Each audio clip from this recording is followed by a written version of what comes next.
5, 4, 3, 2, 1, 0.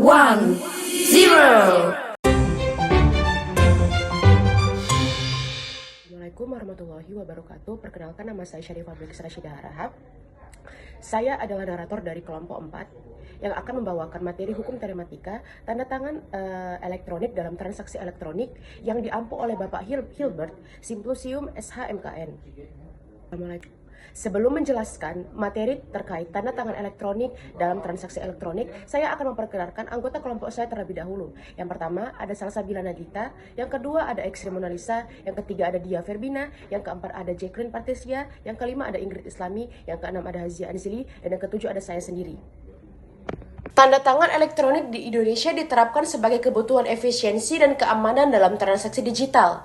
Latar belakang utamanya adalah era digitalisasi yang terus berkembang, kebutuhan untuk mengurangi penggunaan dokumen fisik, serta tantangan seperti pemalsuan dokumen dan manipulasi data. Tanda tangan elektronik sendiri itu diatur dalam Undang-Undang Nomor 11 Tahun 2008 tentang Informasi dan Transaksi Elektronik, serta Peraturan Pemerintah Nomor 82 Tahun 2012 yang dijelaskan dalam Pasal 5 digunakan untuk memberikan jaminan hukum yang kedudukannya sama dengan tanda tangan manual, dengan syarat memenuhi kriteria seperti autentikasi identitas dan perlindungan terhadap perubahan isi dokumen.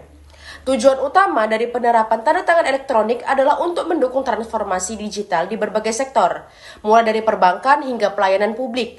Dengan TTE sendiri, proses administrasi menjadi lebih cepat, hemat biaya, dan ramah lingkungan, karena mengurangi ketergantungan pada dokumen fisik. Selain itu juga meningkatkan keamanan dan akuntabilitas transaksi digital melalui teknologi enkripsi dan autentikasi yang canggih, sehingga melindungi pengguna dari resiko seperti pemalsuan dan manipulasi data. Alasan utama Indonesia memakai tanda tangan elektronik adalah untuk menjawab kebutuhan yang lebih efisien di era ekonomi digital. Terutama pasca pandemi COVID-19, TTE menjadi solusi untuk memastikan kelancaran aktivitas bisnis dan layanan masyarakat tanpa harus melibatkan interaksi fisik. Adopsi layanan seperti TTE ini ada seperti privacy, desain, yang terverifikasi Kominfo, itu sudah berskala nasional. TTE tidak hanya mempermudah kehidupan masyarakat, tapi juga menjadi langkah penting menuju Indonesia yang lebih kompetitif di era digital global dengan membangun ekosistem digital yang aman, terpercaya, dan efisien. Pengertian tanda tangan elektronik.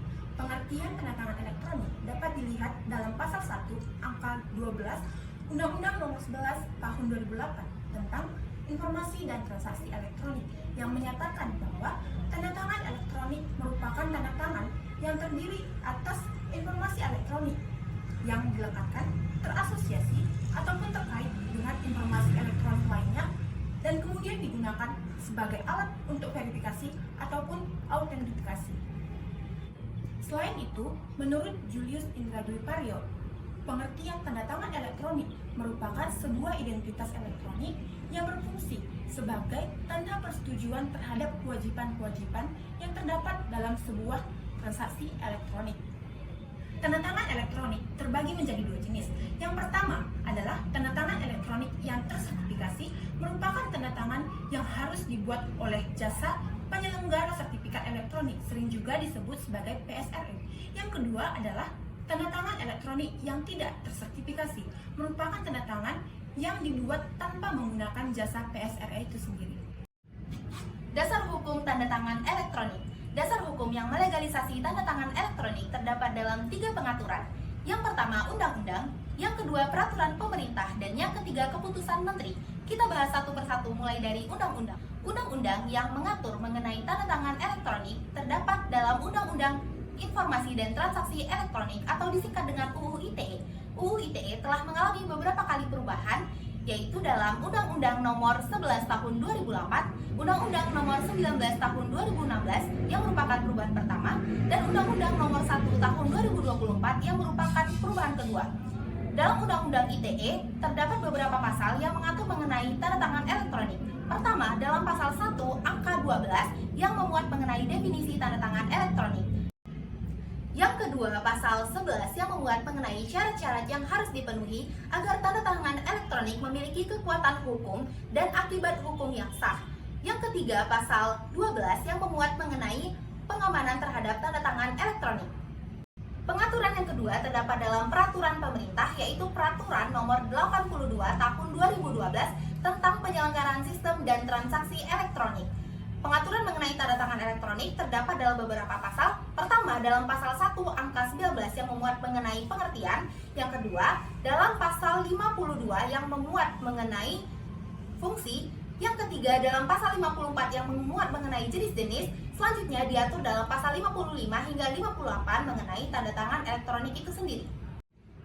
Yang ketiga, keputusan menteri, yaitu dalam keputusan Menteri Kominfo Republik Indonesia nomor 701 tahun 2012 tentang penggunaan tanda tangan elektronik pada pengabsahan salinan produk hukum Kominfo Republik Indonesia. Persyaratan-persyaratan yang harus dipenuhi supaya tanda tangan elektronik memiliki kekuatan hukum dan akibat hukum yang sah. Pemberian tanda tangan elektronik merupakan bentuk persetujuan atas transaksi elektronik yang akan dilakukan. Supaya tanda tangan elektronik memiliki kekuatan hukum dan akibat hukum yang sah, terdapat persyaratan-persyaratan yang harus dipenuhi. Pengaturan mengenai persyaratan-persyaratan tersebut diatur dalam pasal 11 ayat 1 Undang-Undang Informasi dan Transaksi Elektronik. Adapun persyaratan-persyaratan tersebut, pertama, data pembuatan tanda tangan elektronik hanya terkait kepada penanda tangan. Yang kedua, data pembuatan tanda tangan elektronik pada proses penandatanganan hanya berada dalam kuasa penanda tangan. Yang ketiga, segala perubahan terhadap tanda tangan elektronik setelah waktu penandatanganan harus dapat diketahui.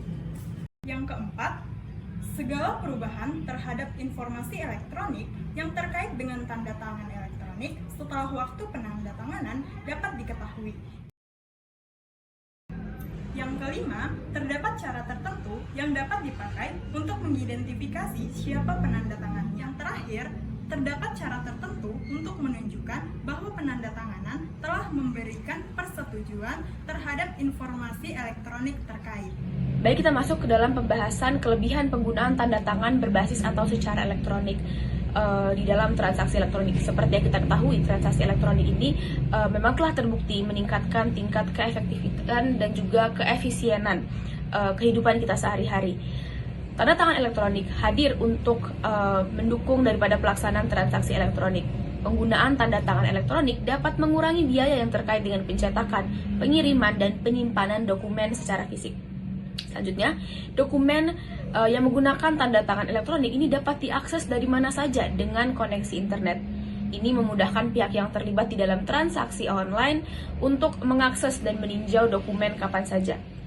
Selanjutnya, beberapa sistem tanda tangan elektronik ini sudah menggunakan teknologi keamanan yang canggih untuk melindungi integritas dan otentisitas dokumen. Ini dapat mencakup enkripsi data dan langkah-langkah keamanan tambahan. Dokumen yang ditangani secara elektronik dapat dengan mudah disimpan secara digital, mengurangi ketergantungan pada kertas dan ruang penyimpanan fisik sehingga tanda tangan elektronik bersifat lebih eco-friendly. Dengan berbagai kelebihan yang telah saya sebutkan tadi, tanda tangan elektronik sama kekuatan hukum atau pembuktiannya dengan tanda tangan basah. Hal ini disebutkan dalam pasal 11 ayat 1 Undang-Undang Nomor 11 Tahun 2008 tentang informasi dan transaksi elektronik. Penjelasan pasal 11 ayat 1 Undang-Undang Nomor 11 Tahun 2008 tentang informasi dan transaksi elektronik ini berbunyi, undang-undang ini memberikan pengakuan secara tegas bahwa meskipun hanya merupakan suatu kode, tanda tangan elektronik memiliki kedudukan yang sama dengan tanda tangan manual pada umumnya yang memiliki kekuatan hukum dan akibat hukum. Baik, setelah pembahasan mengenai kelebihan dari tanda tangan elektronik, saya di sini akan membahas mengenai kelemahan dari tanda tangan elektronik itu sendiri. Yang pertama, keabsahan yang dapat diragukan. Tanda tangan elektronik yang tidak tersertifikasi memang bisa digunakan sebagai tanda tangan persetujuan dalam sebuah dokumen. Namun, keabsahannya bisa diragukan karena masih adanya potensi manipulasi. Hal ini terjadi karena dalam tanda tangan tersebut tidak diletakkan informasi mengenai siapa dan kapan terjadinya pembubuhan tanda tangan ini, sehingga dokumen ini perlu melalui uji digital forensik pada saat persidangan. Yang kedua, adanya resiko keamanan. Dalam dunia digital ini terdapat banyak kejahatan kriminal yang dapat dilakukan oleh oknum-oknum yang tidak bertanggung jawab. Dalam hal ini seperti peretasan.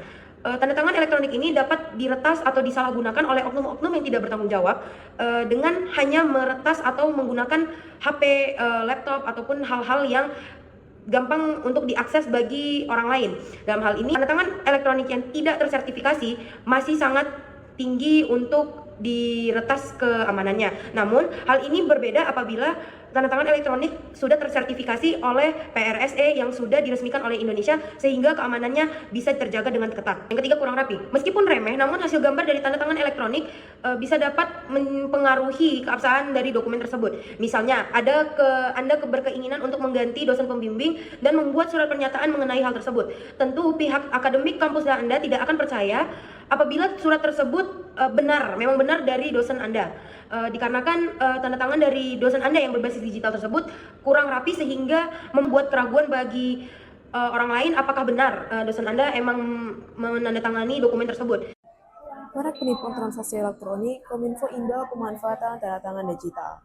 Bulan Maret 2022, pemerintah Kabupaten Morowali, Sulawesi Tengah mengkonfirmasi dugaan kasus pemalsuan tanda tangan Bupati Morowali oleh 5 perusahaan tambang. Keterangan ini didapat setelah Dr. Andus Taslim selaku Bupati Morowali menerima surat izin usaha dan operasi produksi dari pemerintah Provinsi Sulawesi Tengah. Kemudian mereka melaporkan hal tersebut ke polisi. Sebuah laporan juga terdengar dari masyarakat Desa Segamit, Kota Muara Enim, tentang oknum kepala desa yang diduga melakukan penipuan tanda tangan perangkat desa dan menyalahgunakan alokasi dana desa berjumlah ratusan juta rupiah. Polisi telah memulai untuk menindaklanjuti laporannya dan terdapat upaya untuk memasukkan tanda tangan untuk menerima gratifikasi ataupun berbuat korupsi, di mana hal ini merugikan dana desa pada hasil akhirnya. Pemalsuan tanda tangan telah terjadi selama bertahun-tahun dengan hadirnya tanda tangan basah. Oleh karena itu, perlindungan keamanan digital sangat penting bagi keaslian dan integritas tanda tangan ataupun dokumen digital. Digital signature atau tanda tangan digital adalah solusi paling tepat untuk memverifikasi keaslian dan integritas dari dokumen digital.